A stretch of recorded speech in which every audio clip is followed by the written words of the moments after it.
मुझे विश्वास है कि हम सब लोग मिलकर जो माननीय प्रधानमंत्री जी का संकल्प है उस संकल्प को पूरा करेंगे।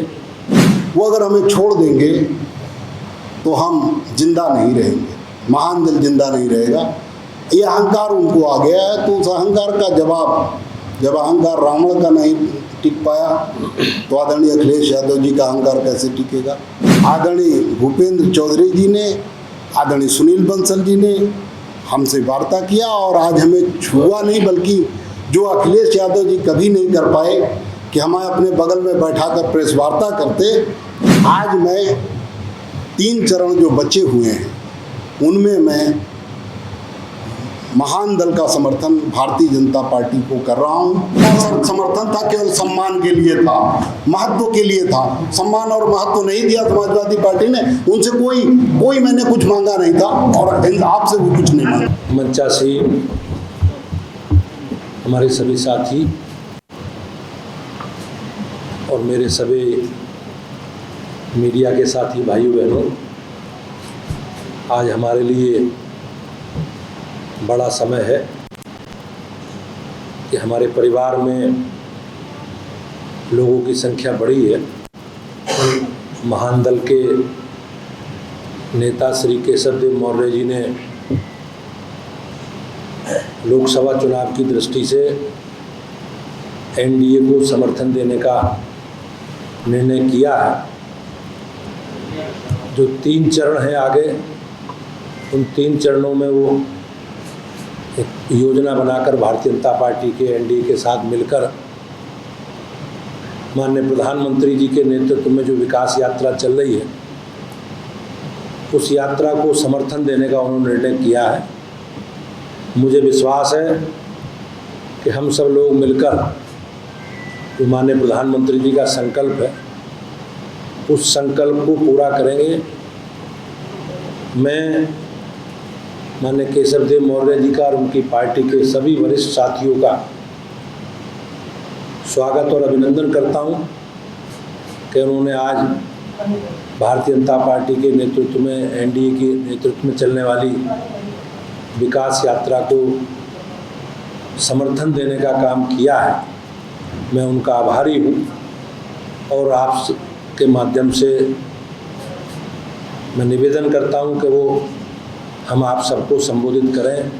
आदरणीय केशव देव मौर्य ऐसे कर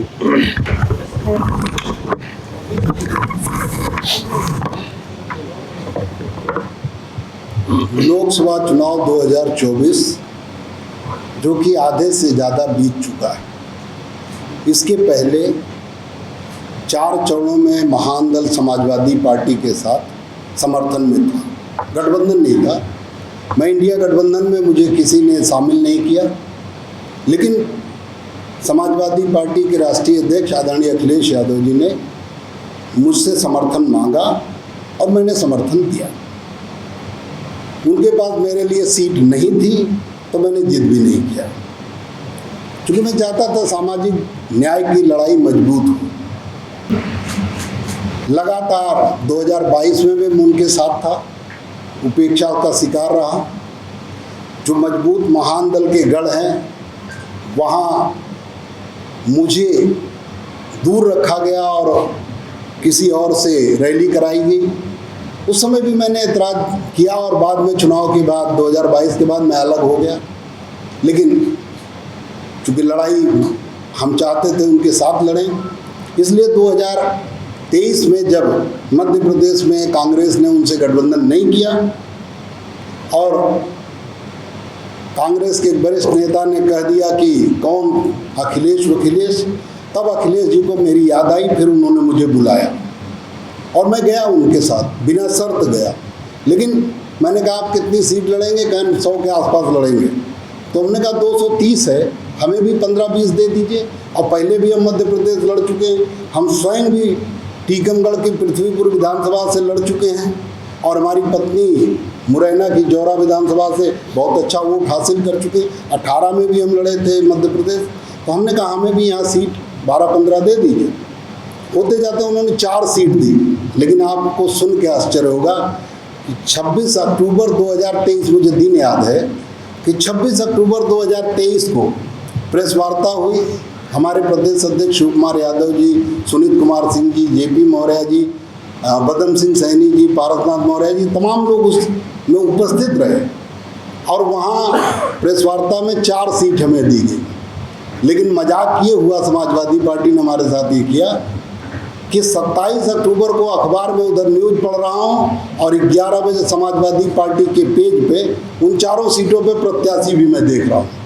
लेकिन मैंने एतराज़ नहीं किया, मैंने खाली उनसे कहा कि ये क्या चल रहा है, गठबंधन तो गठबंधन की तरह रहने दीजिए।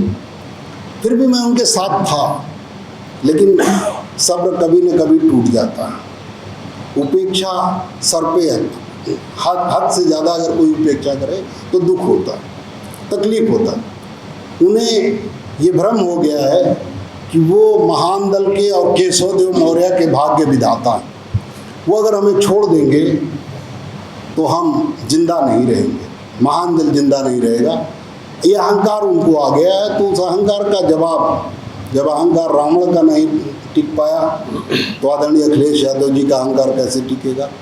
महान दल का एक जनाधार, मजबूत जनाधार, पश्चिमी उत्तर प्रदेश में ज़्यादा जनाधार है, ऐसा पूर्वांचल में कमज़ोर नहीं है। मिर्ज़ापुर हमारे 1 जिला पंचायत जीता, एक बहुत कम वोट से हार गया। कुशीनगर में हमारे जिला पंचायत है। जौनपुर का मैं खुद निवासी हूँ, मैं पूरी शिक्षा दीक्षा मेरी जौनपुर की है। तो ऐसा नहीं कि अंबेडकर नगर हो या मिर्ज़ापुर हो या सोनभद्र हो, मैंने हर जगह रैली की है और हर जगह मजबूत संगठन है हमारा। हाँ, ये सच है कि हमारे पास प्रत्याशी नहीं आए, इसके पहले भी नहीं आए, और उसके अलावा चूँकि आर्थिक स्थिति दल की इतनी अच्छी नहीं है कि हम हर जगह लगातार कंपेन कर सकें, इसलिए हम उनका सहारा चाहते थे, उनका साथ चाहते थे। चूँकि लड़ाई साझी थी सामाजिक न्याय की। लेकिन उनके एक बहुत खासम खास जो हमारे वार्ताकार हैं, उनको जवाब देने के लिए हम आज उनको, मैंने आज 2 दिन पहले पत्र लिखकर मैंने उनसे जो समर्थन दिया था उससे समर्थन वापस लिया, और उसमें मैंने उन्होंने ये कह दिया कि आप लोगों का अगर यही रहा तो आपको कोई चिमटे से नहीं छुएगा। तो हमने कहा चलो देखें कोई और छूता है कि नहीं छूता। तो भारतीय जनता पार्टी से निवेदन किया और आदरणीय भूपेंद्र चौधरी जी ने, आदरणीय सुनील बंसल जी ने हमसे वार्ता किया, और आज हमें छुआ नहीं, बल्कि जो अखिलेश यादव जी कभी नहीं कर पाए कि हमें अपने बगल में बैठाकर प्रेस वार्ता करते, वो आदरणीय भूपेंद्र चौधरी जी ने, जो भारतीय जनता पार्टी के सम्मानित प्रदेश अध्यक्ष हैं, और आदरणीय सुनील बंसल जी ने, जिन्होंने हमसे बात की, स्वयं बात की फ़ोन करके, हम उनके आभारी हैं। हम भारतीय जनता पार्टी के आभारी हैं कि उन्होंने जिस पार्टी को, एक बड़ी पार्टी को घमंड हो गया है कि जिसको वो छोड़ देंगे उसे कोई चिमटे से नहीं छुएगा, तो उसे सम्मान देने का काम आज किया है। मैं भारतीय जनता पार्टी परिवार का और आदरणीय भूपेंद्र चौधरी जी का, आदरणीय योगी जी का, आदरणीय मोदी जी का, और पूरी भारतीय जनता पार्टी और ख़ास तौर पर सुनील बंसल साहब का मैं बहुत आभारी हूं और उन्हें धन्यवाद देता हूं। आज मैं 3 चरण जो बचे हुए हैं उनमें मैं महान दल का समर्थन भारतीय जनता पार्टी को कर रहा हूं, और मैं अपने कार्यकर्ताओं से इस मंच के माध्यम से, आप मीडिया के साथियों के माध्यम से अपील करता हूं कि वो सभी अपनी अपनी व्यक्तिगत जो दूरी हो या व्यक्तिगत जो दुख तकलीफ हो उसे दूर करके, उसे अलग करके भारतीय जनता पार्टी को अपने अपने क्षेत्रों में विजयी बनाएं और वोट दें। धन्यवाद। हो गया है, वोटिंग वहाँ पर हो गई है, वहाँ पे आपका उसके आसपास जनाधार माना जाता है, तो ऐसे में क्या ये लग रहा है कि बड़ी देर हो गई जाते जाते? कहाँ हमारा जनाधार नहीं, जालौन में माधवगढ़ सीट पे उस समय जब केशव प्रसाद मौर्य भारतीय जनता पार्टी मुख्यमंत्री के चेहरा बनाए गए थे, तब भी हमें 25,000 वोट मिला हमारे प्रत्याशी को, जबकि हमें मजबूत प्रत्याशी मिलता भी नहीं, कमज़ोर प्रत्याशी को हमने 25,000 वोट दिलवाया। कासगंज, बदायूं, ये तो मजबूत इलाका है ही।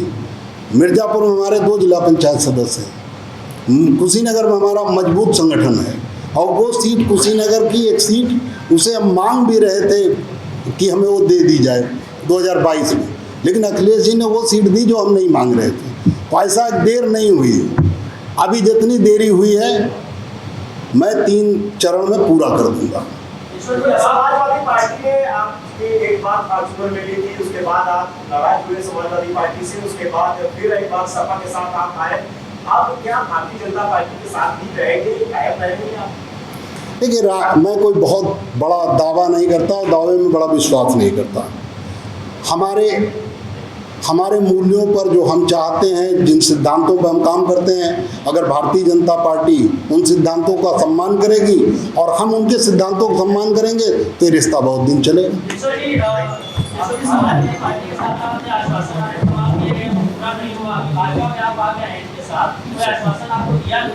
ना मैंने उनसे कोई शर्त रखी थी, बिना शर्त समर्थन था, केवल सम्मान के लिए था, महत्व के लिए था। सम्मान और महत्व नहीं दिया समाजवादी पार्टी ने, उनसे कोई मैंने कुछ मांगा नहीं था और आपसे भी कुछ नहीं मांगा। देश विदेश की ताज़ा खबर पाने के लिए हमारे चैनल NTV निष्पक्ष को सब्सक्राइब करें व बेल आइकन दबाना ना भूलें।